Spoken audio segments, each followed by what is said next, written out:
हर व्यक्ति ये बात भली भांति जानता है कि उसे एक न एक दिन इस दुनिया को छोड़ना ही होगा, इस दुनिया को अलविदा कहना ही होगा। लेकिन उसके बाद भी हर एक व्यक्ति, हर एक इंसान हमेशा यही सोचता है कि अभी तो मैं 70-80 साल जीऊंगा और तब तक तो मुझे मृत्यु नहीं आने वाली, फिर चाहे कुछ भी क्यों ना हो जाए।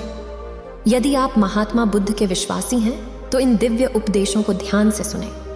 इस वीडियो को पूरा अंत तक देखें, वरना बाद में बहुत पछताना पड़ेगा। अपने कीमती समय को फालतू के शॉर्ट्स वीडियो की जगह यहाँ लगाए, कुछ नया सीखने को मिलेगा। हम में से अधिकांश लोग इसी सोच के साथ अपना पूरा जीवन जीते हैं, लेकिन इसके पीछे जो वास्तविकता है उस पर आपका ध्यान कभी नहीं जाता। भले ही आप यह मानते हो कि आप कम से कम 70-80 साल जिएंगे ही, लेकिन वास्तविक तौर पर देखा जाए तो हम में से हर एक व्यक्ति, हर एक सांसें जो गिन रहा है, जो ले रहा है, यह खत्म होती जा रही है। और कब यह खत्म हो जाएंगी ये किसी को नहीं पता। कब कौन सी सांस हमारी आखिरी सांस बन जाए ये हम में से कोई नहीं जानता। हम मनुष्य जब से जन्म लेते हैं तब से पल पल मरते ही रहते हैं, लेकिन हम इस बात से बेफिक्र होकर अपने जीवन में मग्न रहते हैं और हम इस चीज की अनुभूति भी कभी नहीं कर पाते। और इसका एकमात्र कारण है हमारी संवेदना के स्तर से हमारा शरीर, हमारा दिमाग बहुत नीचे होता है। और जिस दिन हमारी संवेदना का स्तर ऊपर उठ जाएगा उस दिन हमें इसे एहसास कर पाएंगे और इसकी अनुभूति भी हमें अवश्य होगी। हम किस तरह से एक एक पल, एक एक दिन मरते जा रहे हैं। आज की जो कहानी मैं आपको सुनाने वाला हूँ, इस कहानी में एक ऐसा प्रश्न है जिसका जवाब आप भी जानना चाहते होंगे। आपके मन में भी यह सवाल अवश्य उठा होगा, लेकिन अब तक आपको इसका जवाब नहीं मिल पाया होगा। बहुत समय पहले की बात है, किसी नगरी में 2 जुड़वा भाई रहते थे। दोनों जुड़वा भाई आपस में बहुत प्रेम करते थे। उनके बीच का जो संबंध था वो बहुत मजबूत था। दोनों एक दूसरे की कदर करते थे, दोनों एक दूसरे का सम्मान किया करते थे। उनमें से एक जो बड़ा भाई था वह तो बहुत ही कामयाब इंसान था, अर्थात उसके पास वह सब कुछ था जो वह चाहता था, धन दौलत वैभव सारी सुख सुविधाएं। वहीं पर जो दूसरा भाई था उसके पास धन दौलत तो नहीं थी, लेकिन उसने मान सम्मान बहुत कमाया था, पर थोड़ा गरीब था, पर अपने जीवन से संतुष्ट था। दोनों भाई अपने जीवन को मजे में जी रहे थे। देखते ही देखते समय बीतता गया। समय के साथ साथ वह दोनों अब बूढ़े हो चले थे। अब उनके पास अपने पूरे जीवन का केवल कुछ समय ही शेष बचा हुआ था। और ये ऐसा समय था जब दोनों भाइयों की परिस्थितियां लगभग एक जैसी थीं। जिसने बहुत अधिक धन कमाया था उसने भी अपना जीवन जैसे तैसे ही काटा, और जिसने मान प्रतिष्ठा कमाई थी, जिसके पास उतना धन नहीं था, उसका भी जीवन जैसे तैसे ही कट रहा था। तब उन्हें यह एहसास होने लगा कि हमने अपने जीवन में जो कुछ भी हासिल किया उसका क्या अर्थ हुआ। वे दोनों यह सोच रहे थे कि हमने जीवन भर इतनी मेहनत की, इतना कुछ अपने लिए कमाया, लेकिन यह सब कुछ व्यर्थ ही रह गया, जिस कारण वे लोग बहुत परेशान रहने लगे थे। और अपने जीवन की इस यात्रा को खत्म करने से पहले वे अपने सभी सवालों के जवाब जानना चाहते थे। एक दिन बड़े भाई के एक मित्र ने जब अपने मित्र को बहुत उदास देखा तो उसने उससे उसकी उदासी का कारण पूछा।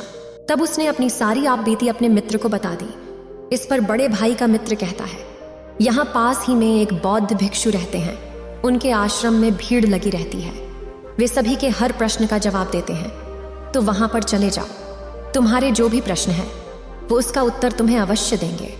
वह बहुत ज्ञानी है, उनकी ख्याति दूर दूर तक फैली हुई है। दूर दूर से लोग अपने सवालों के जवाब जानने के लिए उनके पास आते। तुम भी वहां जाकर अवश्य एक बार अपने सवाल पूछ कर देखो, मुझे यकीन है तुम्हें तुम्हारे सवालों के जवाब वहीं पर मिलेंगे। वे दोनों भाई उन बौद्ध भिक्षु के पास पहुंच जाते और अपने सवालों के जवाब जानने के लिए बहुत उत्सुक होते। जब वहां पर गए तो उन्होंने देखा कि वह बौद्ध भिक्षु ध्यान में लीन थे। दोनों ने खड़े होकर वहीं पर इंतजार करना उचित समझा। जब बौद्ध भिक्षु अपने ध्यान से बाहर आए, जब उन्होंने आंखें खोली तो उन्होंने देखा कि 2 वृद्ध उनके सामने खड़े हैं। तब उन्होंने उनके यहाँ पर आने का कारण पूछा। तभी बड़े भाई ने कहा, हे महाराज, मैं आपसे अपने सवाल का जवाब जानना चाहता हूँ। मेरे मन में कई सवाल हैं और मुझे उनके जवाब चाहिए। मैंने सुना है कि आप किसी को खाली हाथ नहीं जाने देते, आप सभी की समस्या का निवारण कर देते हैं, आप सभी की शंकाओं को दूर करते हैं। इसलिए हम आपके पास आए हैं और हमें पूरी उम्मीद है कि आप हमारी सभी सवालों का जवाब भी हमें अवश्य देंगे। इस पर तो बौद्ध भिक्षु मुस्कुराने लगे और कहते हैं, बेटा, मेरे पास तुम्हारे सभी सवालों का जवाब है या नहीं, यह तो तुम्हारे सवाल पर निर्भर करता है, लेकिन मेरे पास इतना समय नहीं है कि मैं तुम्हारे सभी सवालों का जवाब दे सकूं। लेकिन हाँ, अगर तुम इन सभी सवालों का निचोड़ निकाल कर मुझे केवल एक प्रश्न दो तो मैं इसका उत्तर तुम्हें अवश्य दे सकता हूं। अर्थात जीवन के सारे सवालों को एक ही सवाल में पेश करो तो मैं तुम्हारी मदद अवश्य कर सकता हूं। उन बौद्ध भिक्षु की यह बात सुनकर दोनों बड़े चिंतित हो गए। उन्हें समझ नहीं आ रहा था क्या आखिर अपने पूरे जीवन के इन प्रश्नों को केवल एक प्रश्न में कैसे परिवर्तित किया जाए। दोनों सोच में पड़ गए। दोनों ने काफी देर सोच विचार किया, चर्चा की और इसके बाद बड़ा भाई कहता है, हे महाराज, ये तो बड़ी विचित्र बात है कि अपने जीवन के सारे सवालों को केवल एक सवाल में परिवर्तित करके हम आपसे कैसे पूछ सकते। हमने बहुत प्रयास किया, हमने आपस में बातें भी की, लेकिन हम इन सभी सवालों को एक सवाल में परिवर्तित न कर सके। लेकिन उसके बाद हमने कुछ देर और सोचा विचारा कि हमें किसी भी तरह से केवल एक सवाल ही पूछने का मौका मिला है, जिस कारण हम दोनों भाइयों ने आपस में सहमति करके अपने जीवन को केवल एक सवाल में पिरो दिया है। और ये सवाल मैं अब आपसे पूछना चाहता हूँ, क्या मुझे आज्ञा है? तभी तो बौद्ध भिक्षु कहते हैं, अवश्य जो तुम पूछना चाहते हो वह पूछ सकते हो। तभी वह बड़ा भाई कहता है, हे महाराज, हम दोनों भाई हैं और हम दोनों ने अपने जीवन को संतोषजनक जिया है। एक तरफ जहां मैंने खूब सारा धन इकट्ठा किया, वैभव और सारी सुख सिधाई इकट्ठा की, वहीं पर मेरे भाई ने अपने जीवन में मान प्रतिष्ठा इकट्ठा किया और अपने जीवन को संतोषजनक जिया। लेकिन अब हमारे जीवन का वह समय आ चुका है कि हम कभी भी अब मृत्यु को प्राप्त हो सकते हैं। लेकिन अब हमारे मन में एक अजीब सा प्रश्न है, और वो यह कि हमें लगता है कि हमने जीवन में जो कुछ भी पाया है, जो कुछ भी इकट्ठा किया है, ये सब कुछ व्यर्थ है। जैसे हमारे मन के कोने में कहीं कुछ खालीपन सा है, जिसके कारण हमें ऐसा प्रतीत होता है कि मानो हमने अपने जीवन में कुछ खो दिया है। लेकिन वो क्या है, ये हमें समझ नहीं पा रहा। हमने जो कुछ भी इकट्ठा किया है, धन, वैभव, मान, सम्मान, सारी सुख सुविधाएं, वह तो सब यही रह जाएंगे। तब फिर ऐसे मूल्य का क्या फायदा जिसके लिए हमने ये जीवन जिया? जो कुछ हमने इकट्ठा किया, जब वो सब हमारे साथ जाने वाला ही नहीं, तो सब कुछ यहीं पर खत्म हो जाएगा। हमने अपने मूल्य के लिए अपने जीवन को दांव पर लगा दिया, अपने आदर्शों के लिए अपने जीवन को दांव पर लगा दिया। हमने बहुत अच्छे अच्छे रिश्ते बनाए, अपने आदर्शों को अपने मूल्यों पर दान कर दिया, ये सोचकर कि हमारे मूल्य, हमारे आदर्श बचे रहे। लेकिन जब हमने पीछे मुड़कर देखा तो हमें यह एहसास हुआ कि जिस मूल्य और जिस आदर्श को हम पीछे छोड़कर ये सोच रहे थे कि वो बचा रहेगा, वह तो एक ताज की तरह हमारे सर पर ही है। तो ऐसे मूल्यों का क्या फायदा जिसे मौत जब चाहे पूरी तरह से नष्ट कर दे, बर्बाद कर दे? क्या हमें अपने जीवन में इतनी मेहनत नहीं करनी चाहिए थी? क्या हमने जो कुछ भी हासिल किया ये सब व्यर्थ हो गया? और जीवन के जिस दौर पर इस समय हम खड़े हैं, हमें यह एहसास हो रहा है कि हम असली सत्य को पहचान ही नहीं सके। और वो असली सत्य क्या है ये अभी हम नहीं जानते। लेकिन इस सत्य को जाने बिना भी हम अपने जीवन को त्यागना नहीं चाहते। जब हम यह सोचते हैं तो हमारा मन डर के मारे कांप उठता है। हमारे मन में एक अजीब सी पीड़ा उठती है। हम ये नहीं जानते कि वो क्या है और क्यों है, लेकिन हमें तो बस ये जानना है कि आखिर वो सत्य है क्या, आखिर वो खालीपन है क्या। इसलिए हे महाराज, आज हम आपके पास आए हैं, क्या हमारे सवालों का जवाब देंगे? इसलिए हम दोनों आपके सामने हाथ जोड़ते हैं और अपने इस सवाल का जवाब चाहते हैं। हम पर कृपा करें।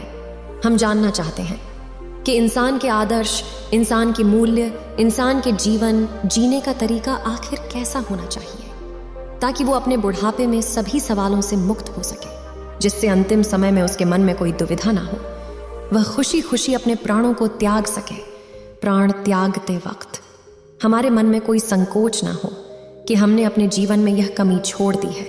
हमें तो बल्कि यह खुशी होनी चाहिए कि हमने जीवन में जो कुछ भी किया है वह बहुत अच्छा था।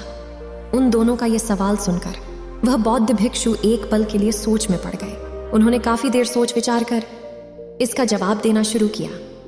बेटा, हम मनुष्य हमेशा अंधकार में जीते हैं। हमें लगता है कि हमारे जीवन का कोई अंत नहीं। हम तो यहाँ पर सदा के लिए जीने आए हैं, इसलिए हम केवल मौज मस्ती में अपना समय यूं ही व्यर्थ करते रहते हैं, उन चीज़ों को इकट्ठा करने में अपना समय लगाते हैं जो हमारे किसी काम की नहीं। और जब तक हम मनुष्य के जीवन में कोई बड़ी बीमारी या फिर बुढ़ापा जैसे जीवन की दौर जब तक हमारे सामने नहीं आते, तब तक तो हम अपने आप को अजर और अमर ही समझते रहते हैं और हम इस अंधकार में जीते हैं कि हमारा मौत भी कुछ नहीं बिगाड़ सकती। क्या तुम दोनों को कभी एहसास हुआ है? क्या तुम्हारे साथ कभी कोई ऐसा पल गुजरा है जब तुमने शायद ही अपने अंदर जाती और बाहर आती सांसों के बारे में ध्यान दिया हो? क्या तुमने तब कभी ये सोचा था? क्या तुम्हें तब कभी ये एहसास हुआ था कि तुम्हारी सांसें जो अभी चल रही है ये कब आखिरी सांस बन जाए? मुझे यकीन है जब तुम जवान होगे तब तुम्हारे मन में ऐसे कोई सवाल कभी उत्पन्न नहीं हुए होंगे, क्योंकि उन दिनों में हमारा मन केवल वासनाओं में लिप्त रहता है। उसे तो केवल अपनी वासनाओं की पूर्ति करनी अच्छी लगती है। उसे हमेशा बस एक ही चीज की होड़ रहती है, हमें अपने जीवन में कुछ करना है, कुछ पाना है, धन इकट्ठा करना है, मान प्रतिष्ठा वैभव, वो सारी सुख सुविधाएं, एक अच्छा ओहदा, या फिर हमें एक संतोषजनक जीवन तो जीना ही है। और इसी प्रकार हर एक मनुष्य, हर एक व्यक्ति अपने जीवन के मूल्य को, अपने आदर्शों को अपने जीवन के हिसाब से निर्धारित करता है। जब तक सब कुछ ठीक होता है तब तक हमारे मन में कभी कोई शंका या कभी कोई प्रश्न नहीं उठता, लेकिन जैसे ही हमारे जीवन में कोई बुरा दौर आता है, कोई विपरीत परिस्थिति आती है, या फिर कुछ अनहोनी हो जाती है, या फिर जब हम किसी गंभीर बीमारी से बीमार होते हैं, या जब हमारे सामने हमारे अंतिम समय नजर आता है, उस दिन हमारे मन में यह सवाल जरूर उत्पन्न होता है कि हमारे जीवन के आदर्शों का, जीवन के मूल्य का आखिर क्या महत्व है। अगर अभी के अभी मेरे प्राण निकल जाए तो क्या मेरे आदर्श, मेरे मूल्य मुझे संतोषजनक मृत्यु दे सकते हैं, परिपूर्णता से इस जीवन को त्यागने का साधन दे सकते हैं। और उस वक्त हमें यह भी एहसास हो जाता है कि हमारे जीवन के जो मूल्य हैं, जो आदर्श हैं, ये सभी इस जमाने की देन है जो इस समाज ने हम पर डाला है, और इस बोझ को लिए हम अपना पूरा जीवन इसी तरह से व्यतीत कर देते हैं। तुमने देखा होगा कि हम में से अधिकांश लोग अपने जीवन में मान सम्मान, प्रतिष्ठा और धन इकट्ठा करने में लगे रहते हैं, और इसी प्रकार उनका जीवन यूं ही समाप्त हो जाता है, और उनके जो जीवन के मूल्य हैं, जो जीवन के आदर्श हैं, वो यहीं पर रह जाते हैं। लेकिन ये आदर्श केवल एकमात्र कागज की नाव के समान है, और जब तेज बारिश होती है तो कागज की नाव तहस नहस हो जाती है। जब तक वह इंसान उस कागज की नाव में बैठा होता है और बारिश नहीं हो रही होती, तब तक वह अपने आप को सर्वश्रेष्ठ मानता है, अमर अजर मानता है। वह सोचता है कि मौत भी मेरा कुछ नहीं बिगाड़ सकती। लेकिन जब उसे इस बात का एहसास होता है कि मैंने व्यर्थ की चीजों को इकट्ठा करने में अपना पूरा समय गंवा दिया, अपना पूरा जीवन व्यर्थ कर दिया, तब तक बहुत देर हो जाती है। तब उसे यह भी ऐसा हो जाता है कि जो आदर्शों के, जिन मूल्यों के पीछे मैं भाग रहा था, वह तो एक कंकड़ पत्थर की भांति है। और आखिर समय में उसे यह भी एहसास हो जाता है कि उसने अपने जीवन में कुछ भी हासिल नहीं किया। लेकिन तब तक समय बीत चुका होता है, और हम मनुष्य के हाथों में उस समय कोई समय नहीं बचा होता, क्योंकि मृत्यु दरवाजे पर दस्तक दे रही होती है। और यही विचार इंसान के मन में पीड़ा उत्पन्न करता है, और तब उस व्यक्ति के मन में एक असंतोष की भावना उत्पन्न होती है। उसे लगता है कि उसने अपने जीवन में कुछ भी नहीं किया, जिस कारण उसके मन में एक अधूरापन सा रह जाता है, एक खालीपन सा, जिसके कारण मनुष्य कभी भी परिपूर्णता से मृत्यु को प्राप्त नहीं कर पाता, खुशी खुशी मृत्यु को गले नहीं लगा पाता। लेकिन असली सवाल तो ये है कि क्या सचमुच मौत को खुशी खुशी गले लगाया जा सकता है? क्या वास्तविक तौर पर परिपूर्णता के साथ, संतोष के साथ मृत्यु को प्राप्त किया जा सकता है? और अगर आपको इस सवाल का सटीक जवाब मिल जाए तो आपको आपकी जीवन की राह मिल जाती है, क्योंकि मृत्यु ही जीवन का दूसरा पहलू है जो आपको जीना सिखाती है, हमें जीवन जीने का मार्ग दिखाती है। जरा एक पल के लिए ये सोचकर देखो कि तुम अभी जिंदा हो, लेकिन तुम्हारे सांस जो चल रही है वो तुम्हारी आखिरी सांस बन जाए, तो उस अंतिम क्षण में तुम्हें किस बात का पछतावा होगा? एक पल के लिए क्या सोचकर देखो। हो सकता है कि तुम्हारे मन में ये तकलीफों हो कि मैंने उस कार्य को अभी तक पूरा नहीं किया, मैं अभी तक अपने लक्ष्य तक नहीं पहुंच पाया, मैंने किसी से वादा किया था कि मैं ऐसा करके दिखाऊंगा, लेकिन मैं अभी तक उसे पूरा नहीं कर सका। ऐसे कई सवाल आपके मन में उठने लगेंगे, और यही सवाल, यही पीड़ा हमें दीमक की तरह खाती चली जाती है। और यदि तुमने अपने किसी कार्य को या किसी लक्ष्य को जो आपने निर्धारित किया था उसे पूरा कर भी लिया है, तब भी आपके मन में हमेशा एक प्रश्न तो शेष बचा ही रहेगा, और वह यह कि जो लक्ष्य मैंने निर्धारित किया था वह तो एक मिथ्या था, वह कोई वास्तविकता नहीं थी, वह परमानंद नहीं था। इसलिए वही कार्य, वही लक्ष्य तुम्हारे मन को पीड़ा पहुंचाता है। और तब हमारे मन में एक और सवाल उत्पन्न हो जाता है कि हमने अपनी अज्ञानता के कारण अपने जीवन में एक गलत लक्ष्य चुन लिया और उसे पाने के लिए पूरी ताकत लगा दी, अपना पूरा जीवन लगा दिया। और जब तुम्हें यह पता चला कि वह लक्ष्य तो मिल गया लेकिन वह लक्ष्य तो झूठा था, तब उस वक्त मन में जो पीड़ा उठती है वह असहनीय होती है। एक बार के लिए यह भी सोच कर देखो कि तुमने अपने जीवन में कोई लक्ष्य निर्धारित किया था और उस लक्ष्य के लिए तुम उस मार्ग पर चलते चले जा रहे हो, और तभी तुम्हें यह पता चलता है जिस लक्ष्य का तुम पीछा कर रहे थे, जिस लक्ष्य को तुम पाना चाहते थे, वो लक्ष्य तो दूसरे दिशा में रह गया। जब तुम अपने जीवन के दूसरे छोर पर पहुंच जाते हो तब तो मुझे एहसास होता है कि जिस लक्ष्य को हम पाना चाहते थे वह तो जीवन के दूसरे छोर पर है, और तुमने ही उस पर कभी ध्यान नहीं दिया। आंखें खोलकर उसे कभी देखा नहीं, तुम तो बस इस अंधकार में थे कि मुझे अपना लक्ष्य पाना है, इसलिए अपनी आंखें बंद करके तुम अपनी दिशा में बढ़ते चले गए, यह सोचकर कि शायद जहां पर यह रास्ता खत्म होगा वहां मुझे मेरा लक्ष्य अवसर मिल जाएगा। लेकिन आप यह भूल गए कि यह तो जीवन है, और जीवन तो हर कोई जीता है, यहां तक कि जानवर भी जीते हैं। खाना पीना तो जानवर भी खाते हैं। एक जानवर भी मेहनत करता है, अपने परिवार का पालन पोषण करता है, और वह भी अपनी प्रतिष्ठा कायम रखता है। लेकिन अब सबसे बड़ा सवाल यहाँ पर यह भी है कि एक जानवर और इंसान के लक्ष्य में क्या फर्क होता है। जानवर का लक्ष्य सीमित होता है, उसे तो बस इतना ही चाहिए कि वो जो पेट भर के खाना मिल जाए और मैं आराम से अपनी जीवन को जी सके।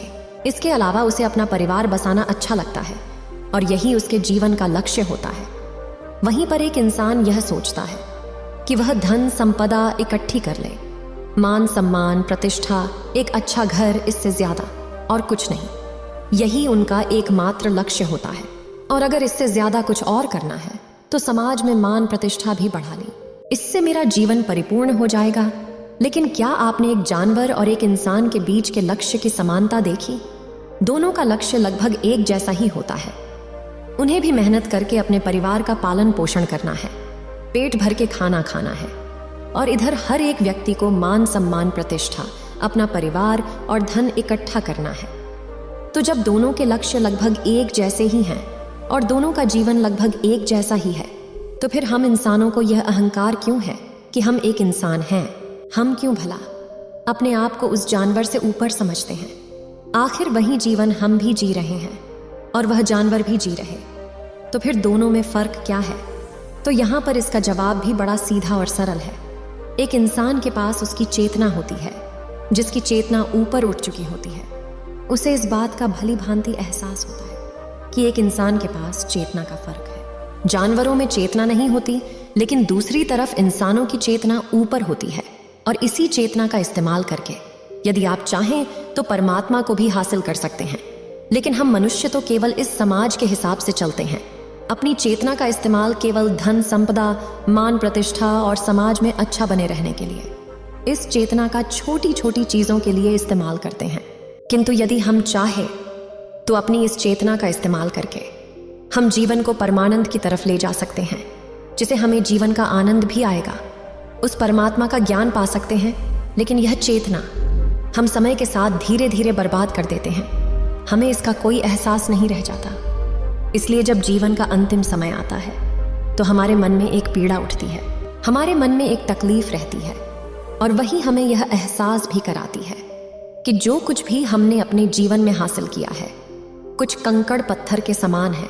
और यही कारण है कि जब हमारा अंतिम समय आता है तो हमारे भीतर कई तरह के सवाल होते हैं और हमें कई तरह की तकलीफें भी उत्पन्न होती हैं, जिस कारण एक मनुष्य परिपूर्णता के साथ कभी मृत्यु को प्राप्त नहीं कर पाता। और तब समाज के वह सारे मूल्य, सारे आदर्श हम पर बोझ बनकर रह जाते हैं। उनका हम पालन तो करते हैं, लेकिन अधूरे चेत के साथ, क्योंकि वह तुम्हारी खोज नहीं है, ये तो समाज की खोज है और इस समाज ने ये बोझ तुम पर डाला है। लेकिन जब हम अपनी चेतना का इस्तेमाल करते हैं तो हमें ये अच्छी तरह से समझ में आ जाता है कि जिस आदर्श, जिस मूल्यों के लिए हम जी रहे हैं, उसे हम अच्छी तरह से समझ पाते हैं, उसे अच्छी तरह से पहचान पाते हैं और उसे ये आदर्श, ये जीवन के मूल्य हम पर बोझ नहीं बन पाते, बल्कि यह हमारे जीवन के लिए एक दिशा का काम करते हैं, हमें एक रास्ता प्रदान करते हैं। इसलिए हर इंसान के जीवन में यह एक लक्ष्य तो होना ही चाहिए कि वो अपने जीवन में चेतना स्तर को ऊपर उठा सके, जीवन के अपने हर एक पल, हर एक क्षण को चेतना के भाव से जी सके, अच्छी तरह से समझ सके, उसे पहचान सके। क्योंकि आप ये बात बहुत अच्छी तरह से जानते ही होंगे कि हमारा जीवन 2 पहलुओं में विभाजित है, सुख और दुख।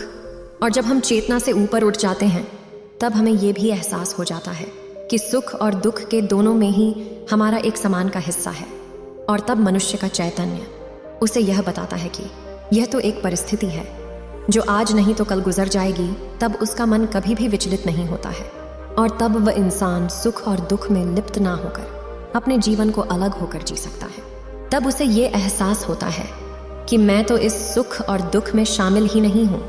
और जब ये भाव उस व्यक्ति के अंदर पैदा हो जाता है तो सारे व्यर्थ के लक्ष्य जिनके पीछे भागने और दौड़ने की या प्रतिस्पर्धा चलती रहती है, वो हमेशा के लिए खत्म हो जाती है और तब जीवन का केवल एक ही लक्ष्य रह जाता है और वह है आत्म चैतन्य। लेकिन जो व्यक्ति आत्म चैतन्य से दूर रहता है उसका जीवन एक मिट्टी के घर के समान होता है। जब तक वह घर सुरक्षित है तब तक उसे लगता है, तब तक उसका जीवन खुशियों से भरा रहता है और वो अपने आप को सर्वश्रेष्ठ मानता है। लेकिन जैसे ही कोई आंधी तूफान उस घर को तोड़ देता है तब उसे ये यकीन हो जाता है कि मेरा तो यह मिट्टी का घर था जो टूट गया और मैं व्यर्थ ही इस मिट्टी के घर के अंदर अपने आप को सुरक्षित और अपने आप को सर्वश्रेष्ठ मानता था। तब उसे यह एहसास होता है, तब वो पश्चाताप करता है, रोता है, बिलखता है और उसे ये भी पता चल जाता है कि वो व्यर्थ ही अपने जीवन को सबसे मूल्यवान समझ रहा था। लेकिन तब रोकर क्या फायदा होगा, सब कुछ तो बीत चुका, बस मैं तुम्हारे हाथ से निकल चुका। अब जो भी क्षण तुम्हारे हाथों में है उस समय का इस्तेमाल करो। जीवन के आखिरी समय में पश्चाताप करके क्या फायदा, क्योंकि जो भी समय आपके पास बचा है आप चाहे तो उसका इस्तेमाल कर सकते हैं। कहा जाता है ना, जहां जागो वहीं सवेरा। अपने भीतर की चेतना को पैदा करने के लिए केवल एक पल ही काफी है। आपका पूरा जीवन एक पल में रूपांतरित हो जाता है। और अगर अब से भी आपके मन में चैतन्य पैदा हो जाता है और आपको ये लगता है कि जीवन क्या है, क्यों है और जीवन का असली अर्थ क्या है, यदि तुम इसे भली भांति जान पाते हो तो तुम्हारा अवचेतन मन इस बात को भली भांति समझ पाता है, जिस कारण तुम्हारा पूरा जीवन इस पल में रूपांतरित हो जाएगा और तुम्हारा जितना भी बचा हुआ जीवन है उसे जीने पर तुले पश्चाताप भी नहीं होगा। तुम अपने जीवन को जागरूक होकर जियोगे, पूरे होश में जियोगे। इसीलिए अपने जीवन को इस तरह से जियो जैसे वह आपका आखिरी दिन हो।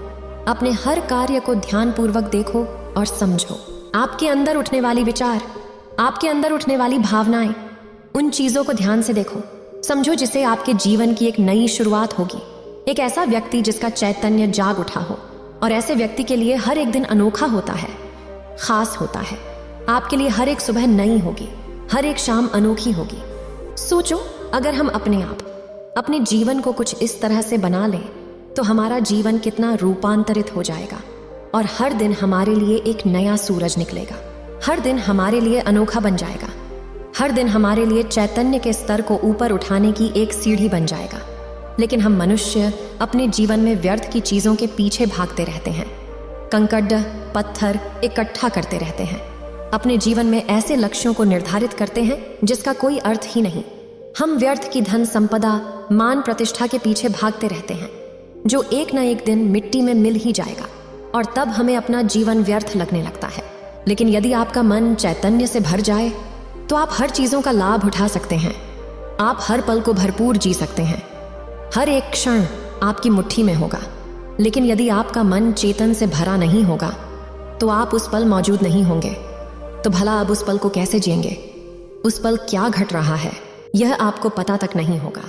और जब वो घटना होकर गुजर जाएगी तब आपको एहसास होगा। तब आप अपनी परिस्थिति को दोष देंगे कि मैंने तो अपने जीवन में अच्छे लक्ष्य, अच्छे आदर्श, अच्छे मूल्य निर्धारित किए थे, लेकिन आप यह भूल जाते हैं कि केवल लक्ष्य को निर्धारित करने से आप अच्छा जीवन नहीं जी सकते, अपने जीवन को आनंदमय नहीं बना सकते, और तो और आप अपने जीवन को जीना नहीं सीख सकते। यही तो परम सत्य है, और यही हमारे मन का आखिरी सवाल, अर्थात बुढ़ापे का आखिरी सवाल। इसका जवाब तो उन दोनों को मिल गया, लेकिन क्या आपको मिला?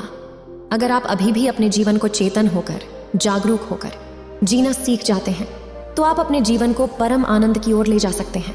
आप अपने जीवन के हर पल का, हर क्षण का आनंद उठा सकते हैं। लेकिन अभी भी अगर आप अपने जीवन चैतन्य को प्राप्त नहीं करते, तो इस जीवन के अंतिम समय में आपको भी केवल पश्चाताप ही होगा। तब उस समय आप केवल इस सोच में रह जाएंगे कि मैंने तो अपना इतना समय केवल सोते सोते गुजार दिया, मैंने अपना इतना समय केवल इधर उधर की बातों में लगा दिया। इसी प्रकार के कई सवाल आपके मन में उठने लगेंगे, और तब आपके हाथ केवल पश्चाताप ही रहेगा, क्योंकि आपका वह समय तो बीत चुका है और अब आप उस समय को वापस नहीं पा सकते। जब वह पल आपके हाथों से निकल चुका होगा, तब आपको इसकी असली अहमियत समझ आएगी, और तब आप केवल यह सोच रहे होंगे कि अब तो केवल मेरे पास कुछ ही क्षण बचे हैं। तब आप केवल रोते बिलखते रह जाएंगे, लेकिन आपके हाथ कुछ नहीं आने वाला। इसलिए आज से और अभी से अपने जीवन को जागरूक होकर जीना सीखें। हर पल, हर क्षण को खुशी से जिए। ऐसे जिए मानो कि यह समय आपका आखिरी समय है। यदि आपका आखिरी दिन है, ये पल आपका आखिरी पल है, जिसे आपके लिए हर एक पल नया होगा, खास होगा और आप ही का होगा। उम्मीद है आप सभी को यह वीडियो अच्छी लगी होगी। अगर आप बुद्ध के सच्चे विश्वासी हैं तो चैनल को सब्सक्राइब और वीडियो को लाइक करके कमेंट में नमो बुद्धा लिख दीजिए।